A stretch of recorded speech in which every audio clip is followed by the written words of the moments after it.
You're listening to What Goes On Here, and I'm Sam Walker. Whoever we are and whatever we do, we all have moments when we feel like we don't quite fit with the world around us. What Goes On Here is where you can listen to real stories of people who at times couldn't see a way forward, people who found themselves stuck, maybe in a life they never imagined would be theirs, people who had to face their fears, face themselves, but they changed, and changed lives of people around them too.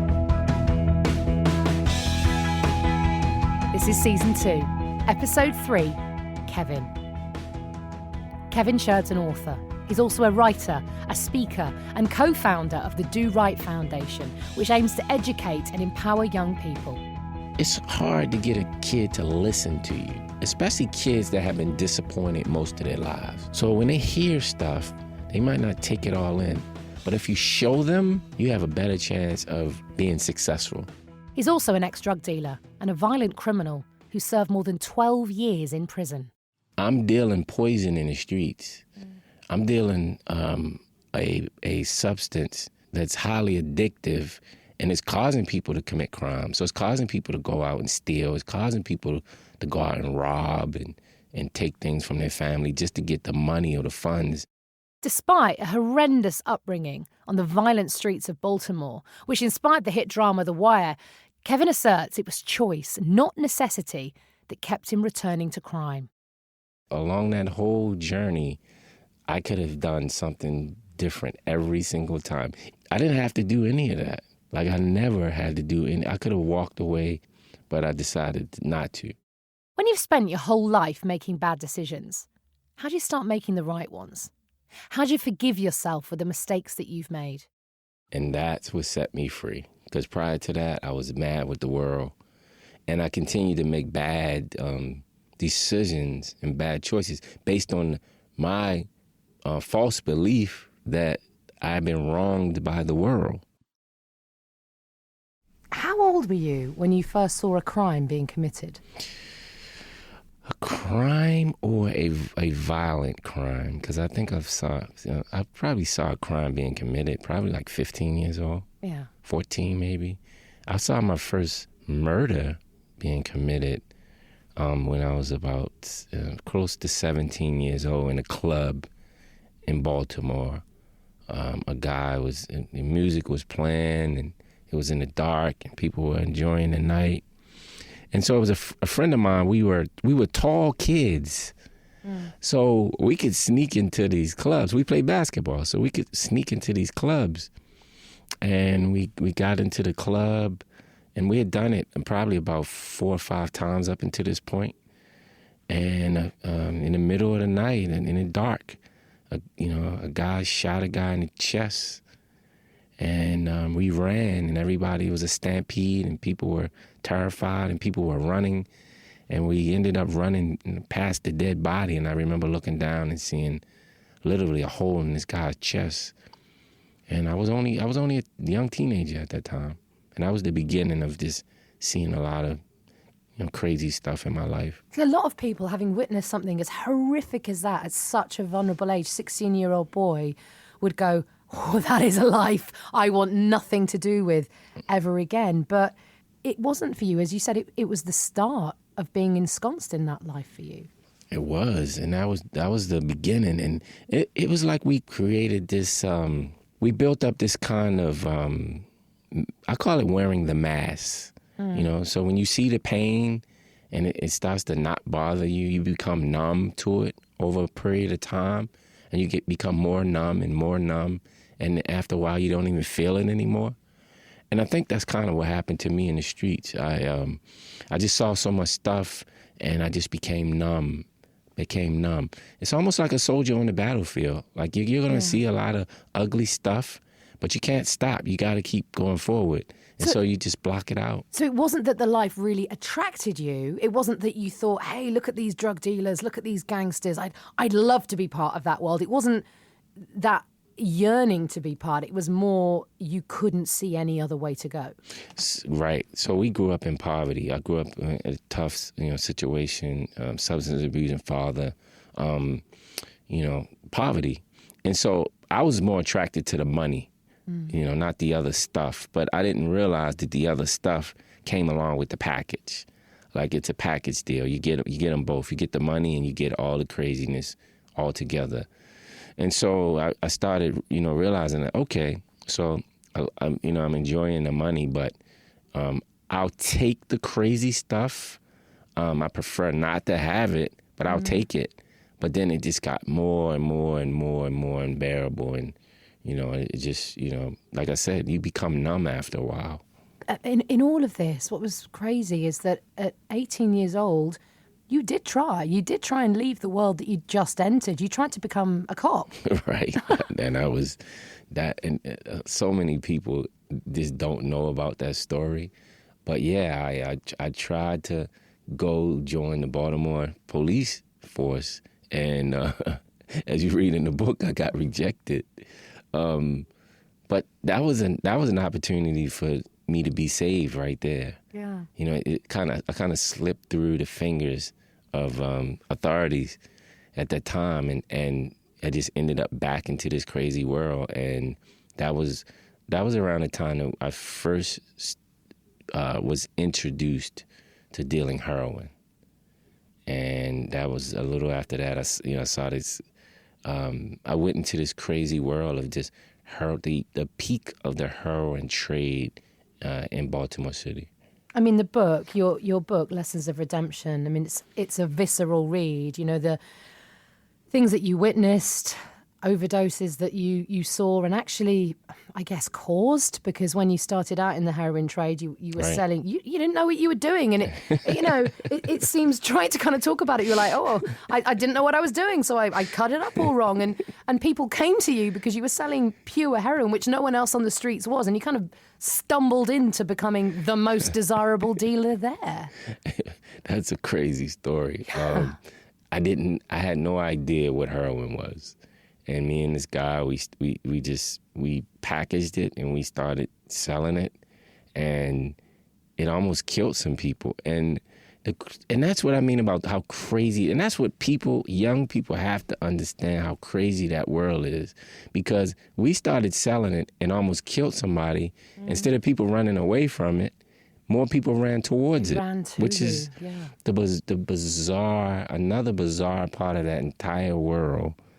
And that's why I felt like I have to make sure that this story reaches the rest of the world, because there's such a big misconception about dealing drugs. Explain that. The glamorous part, people, you watch television, you see the fast cars and the jewelry and the nice clothes and the nice homes. And I think a lot of people miss the part that a lot of guys dealing drugs are miserable. Right? And I guarantee you, 99.9% of the guys, if you could give them something else to do where they could make the same money or close, they definitely would. Because I haven't met a guy that likes to be shot at. Yeah. You know what I mean? Like, that's a scary thing. I haven't met guys that love going to prison. That's another issue. So, given the opportunity, I think a lot of guys would do something different, but I think people have to understand it's not as pretty as it claims to be. There's a very vivid description in the book of when you beat somebody up, a guy called Terry, Right. and you kind of write about it very dispassionately, and you say, I needed to do this. I had to set an example because the whole block's looking on for the next genius he thought he could get away with Right. double-crossing you. I mean, going and beating somebody up, most of us have never done that. And most of us, thank goodness, will never have to do that. But I can't imagine going in and knowing you've got to physically really hurt somebody because it's them or you. I mean, what's it like being in that moment? It's a tough situation to be in. I think much of the violence that takes place in the streets comes from a place where a guy's afraid that if he doesn't act, then he's going to become a victim himself, right? And that situation is perpetuated so much and so often on a daily basis that that's just part of the life. And I think many of the people in that space are walking on eggshells. But you have to wear the mask. So it looks like you're a tough guy. It looks like you're a guy that's handling his business. It looks like a guy that just would destroy anything in his path. But from my experience, that's a lot of times that's just not the case. It's a guy wearing a mask, afraid, and he has to set an example because he doesn't want to become an example. But then you've got society looking in, and as you've described it, there you are, you're living on eggshells, you're living in constant fear, you can't ever relax, your life's hell, but society looking in go, look at this tough guy ruining lives, getting people into drugs, destroying families. Yeah, exactly. And, you know, once you put yourself in a situation, then I guess you're open to all kinds of scrutiny and all kinds of labels. But the reality is much different than, you know, what people think it is.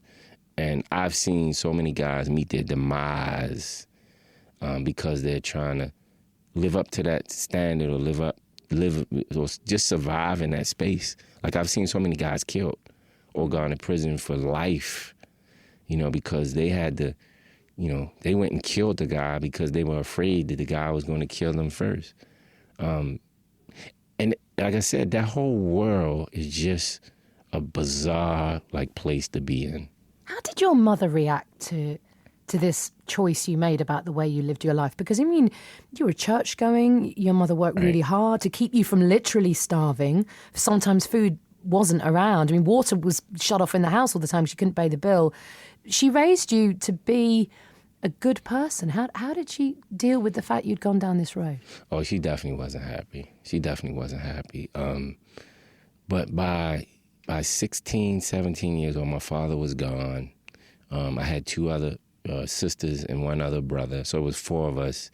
She was working, you know, 2 jobs during the day and a weekend job.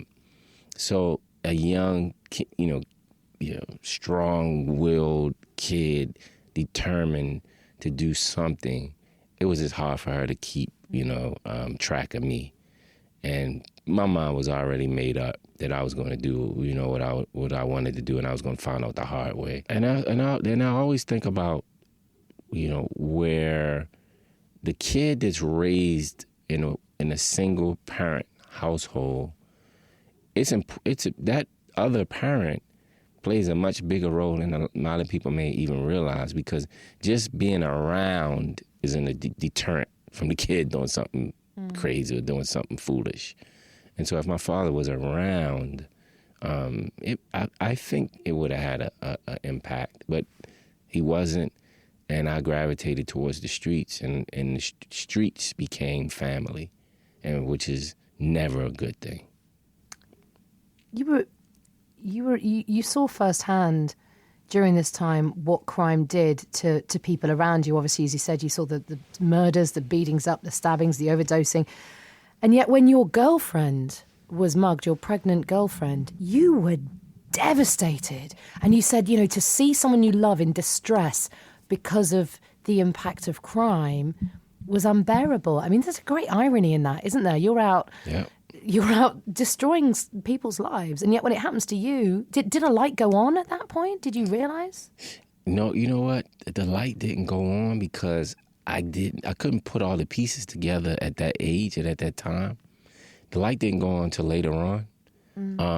But looking back, like you said, look how ironic that was. I'm dealing poison in the streets.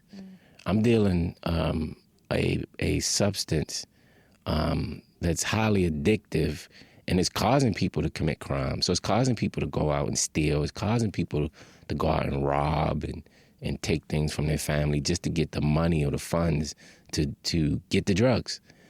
But now I become a victim, or my family becomes a victim of the same crazy scenario that I'm perpetuating myself, dealing drugs. And it was, and I think it wasn't really till later on that my mother got mugged by a crack addict. And when I was in prison in California, and I felt so helpless because there wasn't nothing I could do, that's a few years later, that's when the light bulb went on, and I said, you know what, I'm playing a role in this myself. Yeah.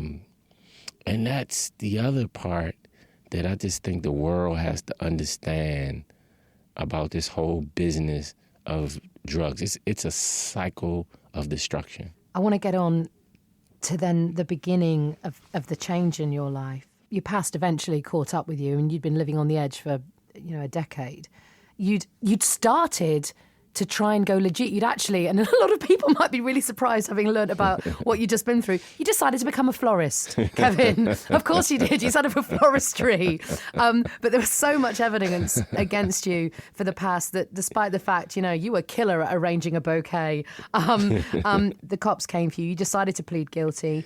You went to prison. You'd just become a father. How tough was that to walk away from your baby? Oh, that was hard. Up until that point in my life, that was the hardest thing that I had to do, because up until that, like I said, you're numb. So you're just blocking stuff out. You're blocking, friends being killed. You're blocking out, friends going to prison. You're blocking out a bunch of stuff. But I couldn't block out my daughter. You know what I mean? And so that was really, really tough. But I kind of, looking back, that was actually for me, the change internally, the change in my heart started with my daughter. Tell me about prison. You'd been trapped in a lifestyle you couldn't escape from for years, but what was it like being physically trapped? It was tough from the standpoint, the mental part of it, being confined and being controlled and being told what to do and when to do it, and being away from family. That was really tough. As far as the environment, just being around a bunch of guys, every day, all day, that wasn't as hard, because most of those guys were guys from the streets. So, I have this belief that if you can survive the streets, you can survive prison, because they're the same characters. The sociopaths, the psychopaths, as well as everybody else in between. But it's the confinement that takes a hold of you, being confined to those small spaces, confined to cells. That's just not normal for a human being, to be locked away from loved ones and confined that way. That's just not normal. What's it do to you mentally? It takes a toll on you. You become depressed, for sure, but you don't even realize you're depressed. And that's where a lot of guys act out in the violence in prison. A guy might want to kill you because you changed the television channel. Well, he really doesn't want to kill you because you changed the television channel. He's probably in a deep depression and probably needs some medication. But you don't understand those things when you're locked up. Anger is your tool of trade when you're incarcerated. You're angry at the government. You're angry at the police. You're angry at, the other inmates. You're angry at your girlfriend. You're angry at everybody. What about being angry at yourself? Because it was you who put yourself in there. Right. And so when you can come to terms with that, that's when things start to change. Because for me, that's when I was able to take responsibility for my own actions and say, wait a minute, you got you here. Then that's when my mindset started to change and my whole thinking process started to change. You talked about lights going on and attitude changing, because the first time you're in prison, you're actually making plans to expand your drug business whilst inside. You get out, you set up a deal with this man, Jesus. It turns out he's working with the DEA. Guess what? You get busted immediately. You're straight back inside. And it's this time you decide to use your time differently, and you start a college degree. Right. You start doing yoga, which is amazing. Oh, that's funny. And then, I mean, there's a great line, really great line at the end of chapter 10, where a light goes on and you said, the bottom line was, I was never coerced into selling drugs. I made a conscious decision to get involved in something I knew was wrong from the very beginning. At some point, I had to take responsibility for my actions. Right. Exactly. And that's what set me free. Because prior to that, I was mad with the world. And I continued to make bad decisions and bad choices based on my false belief that I've been wronged by the world. And so when I started taking responsibility, now I'm making better decisions because I'm better understanding the consequences. You're in control of your life for the most part. You're in control of many of the good things that happen to you as well as many of the bad things that happen to you. And when I got into that mindset, like that's when my life started to evolve. I mean, throughout the book, you use the word choices and you drop this word in at key moments. And I'm thinking of, you know, the time when you walked into the police station and tried to register to become a cop. There was a chance there for you to be saved almost. When Anthony, the man who was so close to you, when he was killed, there was a chance for you to go, what am I doing? Walk away. There's, you know, you were nearly shot in a parking lot in McDonald's. 2 rival drug gang members came to come and kill you. And a lot of people would go, that's the point again. I'm going to walk away. And at no point when there was these big, almost flag-waving signals from the universe, Kevin, walk away. Yeah. You chose not to. Right. Along that whole journey, I could have done something different every single time, even with Jesus. So he was an undercover DEA. I went to Mexico and we set up these deals to bring cocaine to the States. I didn't have to do any of that. Yeah. Like I never had to do any. I could have walked away. I could have tore up Jesus's phone number when I walked out of prison that time, but I decided not to. And I just feel like life is about choices, and that's the conversation that I have with the young people when I speak at colleges and universities. And you have a lot more power over your life than you realize, right? And a lot of it is based on the choices that you make, the good ones and the bad ones. All throughout life, relationships, what choice I want to, what religion I decide to take, what food I decide to eat, what type of drink I decide to put into my body, or what type of person I decide to date and bring into my life, what school I decide to, you have so much power over your life, and we just don't realize it. And it took me sitting in prison for almost 12 years, locked away in a cell to really come to terms with that. When you have that moment where you realize that you are the master of your own life and the choices you make are who makes the man that you are. You talk about the mask numbing you from the pain of realizing what you've done. When you take that mask off, how painful is it? I think when you take the mask off, it actually becomes liberating, because you don't have to live up to this facade anymore. Like, you don't have to live up of being the most dangerous drug dealer from West Baltimore, or you don't have to live up, from bringing, the guy that's, importing heroin from overseas. You don't have to live up to that anymore. Now you can just be you, and now you can just start enjoying life again.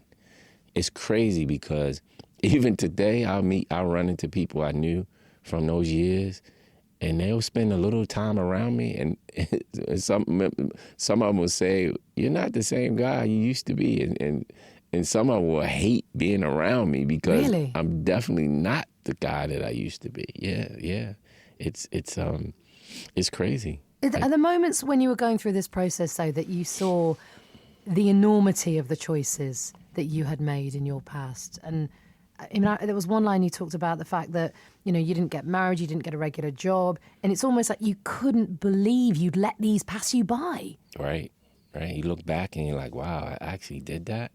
And that was like really, really eye-opening, because at that point, now I'm around normal people. Yeah. So I'm around normal people that graduated college, got married, had a baby, they had a second baby, and now they bought a house, and they have like, I missed many of these processes. You feel like, sad? Yeah, because you look back and you're like, wow, you missed normal life. Like, because I was in that business for so long, I thought that was normal. So if you didn't sell drugs, something was wrong with you. Or you didn't like dating guys that sold dope, something was wrong with you. Or you didn't like taking a vacation and spending $20,000. No, in real life, that's dumb. Like $20,000, that's a down payment on a house. Or it's a down payment on a lot of things for a family or college education. Like, this is the normal stuff. So when I found out what normal was, I looked back and was like, wow, I was a fool. I thought that was, great stuff. And so now I felt like I was trying to catch up. Like I missed out on so much stuff, so now I just want to be normal again. Do you have compassion for that man you used to be? Do you have empathy with him? Yeah, I do. Because he got lost. You know what I mean? Like that man got lost. Or that kid got lost. And so when I see kids going down the same path that I was going down, I see myself in a lot of them. Mm. And I had to come to terms with, don't get caught up in trying to save every single kid, because you can't. But you can save a few. You can talk to a few, and maybe you'll talk a few out of going down that path. Because every single kid I see that's in that situation, trying to make that choice, do I go to the streets or do I go to college? Do I carry a gun or do I carry notebooks? So I visited a prison for juveniles in the Virgin Islands, and all these kids came out that were locked up for, stealing cars and, and little packages of drugs. And that was my first time back inside of a prison since I left. How did that feel? It was hard. It took me a couple minutes to get relaxed and normal, because walking in, hearing the doors slam and I started reliving this stuff. But then when I saw the kids, I snapped out of it, because I was happy to be around the youth, because I really enjoy being around young people. And we had a serious conversation. And I said, look, I came to the Virgin Islands to see the beaches and the white sands and the blue sky. And now I'm in a prison sitting in with you guys. You have an opportunity to enjoy life in ways that many people would love to. Like, I would love to live in the Virgin Islands. Yeah. Like, and you're in prison. And I was like, you got to make better choices. And you have an opportunity to do something different with your life now. You might be in a tough spot now, but a couple months from now, a couple weeks from now, you'll be back out. What you going to do with that opportunity? And so we talked for about an hour, but I realized that I have to be careful myself, because I want to save them all, and it's just not possible. And that's just not a good space to be in. Do what you can, do more than what you can, but don't try to become a savior, because you only disappoint yourself.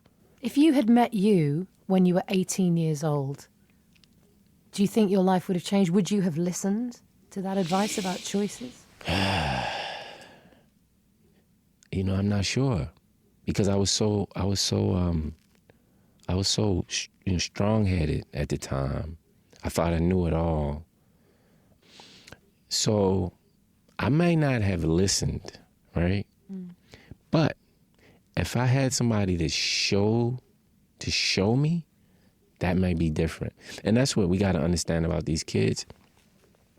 It's hard to get a kid to listen to you, especially kids that have been disappointed most of their lives by people close to them, their father, their mother.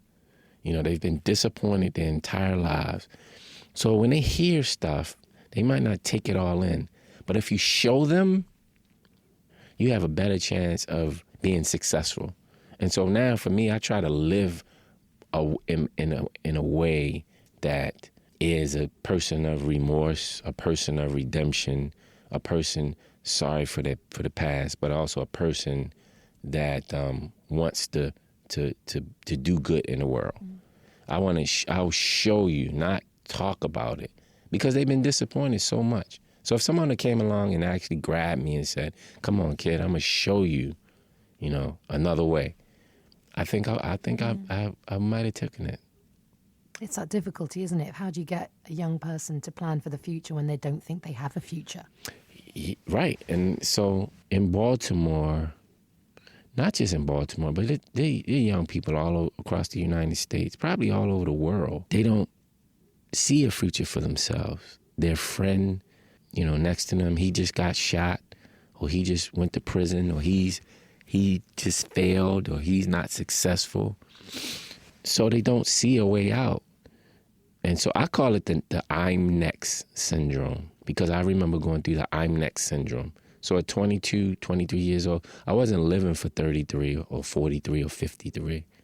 I was living for 23 and a half. I could only see 6 months ahead, if that, because everybody around me was dying, being shot, going to prison. Even some friends I knew died of and attracted HIV and then AIDS and died. So everybody around me was, not in a good space in life. They weren't living long.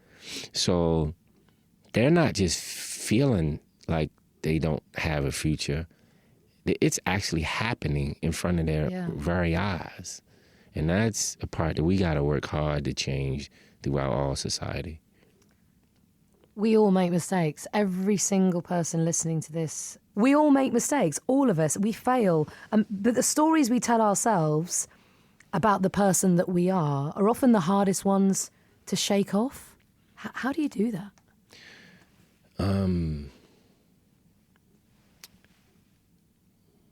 Just believe that there's something better out there for you. Believe that the power is within you to change and do better. Just the power of belief and the power, I guess, faith. I always thought, even in prison, that something greater was there for me. I didn't know what it would be. I never sat in prison and planned on writing a book and traveling the world and talking to young people. Like, that was just something that just happened. But I made myself available for good opportunities. And when I say make myself available, my head was clear. I was more accepting of the truth. I was more accepting of taking responsibility for my poor choices. I was more receptive of meeting good people that could help me grow and that I could learn from. You just got to make yourself mentally available.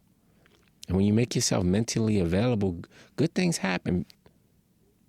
And when you have gone down a path and made mistakes in your life, how can you shake off being defined by those mistakes? Do good work. Don't talk about it, show people. Words don't matter as much as your actions. I've been working in human services now, just doing low-income taxes for people in my old neighborhood. And then I started working with ex-offenders, guys being released from prison, to help them find jobs. And then I started doing drug prevention with young people, which that work actually took me to the White House for an event with the Obama administration. And so just do the deeds, do the good work, and it'll speak for itself.